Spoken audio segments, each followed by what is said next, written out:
everyone, my name is Alison and I am a leadership coach and organizational psychologist. I'm on a mission to create meaningful, vulnerable, and courage-filled workspaces. So Kendra and I are here today because we've worked with a ton of startups and small medium-sized enterprises. And many of them, when they've reached a certain size, they start to struggle with aligning individual and team goals together with their strategic objectives. Another big challenge that they have, making talent decisions, who to promote, who to fire, how much salary to give in a way that is really fair and really accurate. And this is when people often think about performance management. But a big complaint that we really hear from our clients is that performance management approaches out there are old-fashioned, super complicated, and take too much time to implement. So what we did is that we took our learnings, mine as well, from years of working with senior leaders in global companies, whether it's on leadership development initiatives or talent management frameworks. We've taken those learnings and we've adapted them to create a performance management approach that is really simple, really effective, and easy for you, whether you're an HR leader or a founder in your company, to implement. And all you have to do is follow the steps, step by step. We'll guide you through it, don't worry, in our HR Leader's Guide to Performance Management. And in this video, what we'll do is that we'll address some of the key learnings that we've shared, and this way you can have a sneak peek into our performance management manual. There are 3 stages to planning and implementing a good performance management process. The first stage is the most important, and that is aligning on the purpose of your performance management process. This is because no matter how well you design a process, ultimately it will be the people who will drive, use, and potentially abuse it.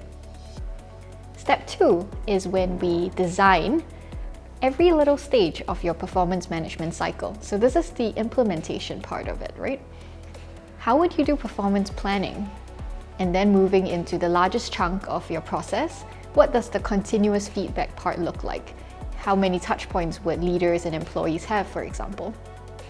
And then how would you collect employee input right before the performance evaluation? And then finally, wrapping it up with the performance review. I know it sounds a little bit intimidating. However, in our manual, we'll really give you step-by-step guides and even templates to help you design and run this through in maybe perhaps a workshop with all of your stakeholders. And finally, step 3, this is the one we're most excited about, it's the pilot stage. Before you start the pilot, you could set some SMART goals for yourself around your performance management process. What does good look like for you? How would you want to measure success? Then you can identify a small team, perhaps a function, and you can really test out everything. We're talking about the communications of it, the training of people, and really even the implementation rollout. You could then gather feedback, iterate, and who knows, maybe you'll be ready to roll it out in your company. So, when would it be a good time for you to implement a performance management process? I truly believe that processes need to enable people. And so, if your organization is at a stage where honestly one-on-ones and great feedback conversations are good enough for all of you to be working together towards the same direction, then leave it at that. Don't complicate things. However, when the complexity gets a little bit too high, for example, your organization is at a level where you're starting to really struggle to really align your individual and team goals towards your strategic objectives, or your employee talent base has gotten so large, you're no longer able to know who are your high performers, who are the ones that need a little bit more support, and actually what subgroups in your organization needs what development or what support in order to really perform, then we would suggest it might be time to start looking into a performance management process. Here's the fun part. What are the biggest pros and benefits that you'll get if you successfully implement your performance management process?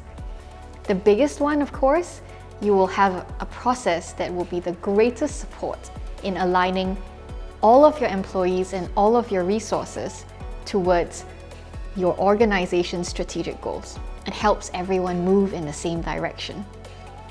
A second, lesser known benefit though, is that it acts as a dashboard, kind of like an early warning system for senior leadership to understand if there are things coming on the horizon that maybe will take the organization a little bit off track. It gives you the information to kind of take the actions to bring it back on track early enough. And on the other hand, it also acts as a dashboard for your talent pool. You'll be able to answer, are our people ready? Do they have the capabilities to take us where we want to go next year or in 5 years? Or what do we actually need to do to get them there? Finally, some fun statistics for you. Gallup actually did a study and they found that when managers were given strengths-based feedback, their profitability increased by 8.9%. And the same goes when the employees were given positive feedback. It reduced turnover by 14.7%. That's a lot of money saved.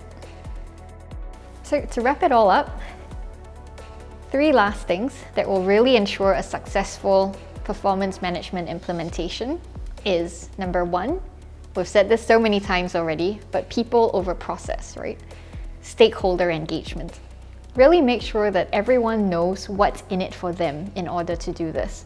This means the overworked leader that understands why and how this process can help them and their team, and the employee that can have good faith that the organization is doing this to help them perform and to grow. The second super important point, everyone must perceive this process as fair and as accurate. A great way to do that is to involve as many people as possible in co-creating already the performance management process. Ask them, how do you want to plan out your goals? What does it look like for you when you would do continuous feedback?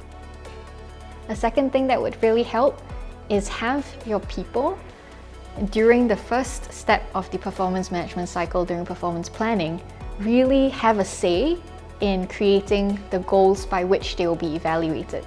So having both a top-down and bottom-up process to decide criteria.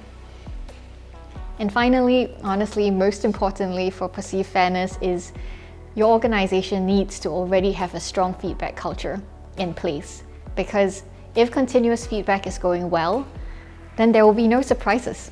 There will be no claims of inaccuracy at the evaluation step. The third key learning that we have is that performance management needs to have consequences. But way more important than negative consequences for negative performance is positive rewards for great performance. And this means recognition, awards, gifts, fun. You'll be surprised how much positive rewards can actually drive your team morale. And so to wrap it up, you'll learn a lot more about these learnings in the manual, and we hope to see you there. So a huge warm thank you from me and from Kendro for all of your time and attention with this video. We really hope that you would check out the manual. We promise that it would be super helpful and where it's chock full of great evidence and key recommendations for you to really implement this performance management process in your own organization. If you have any questions, feel free to reach out to any of us.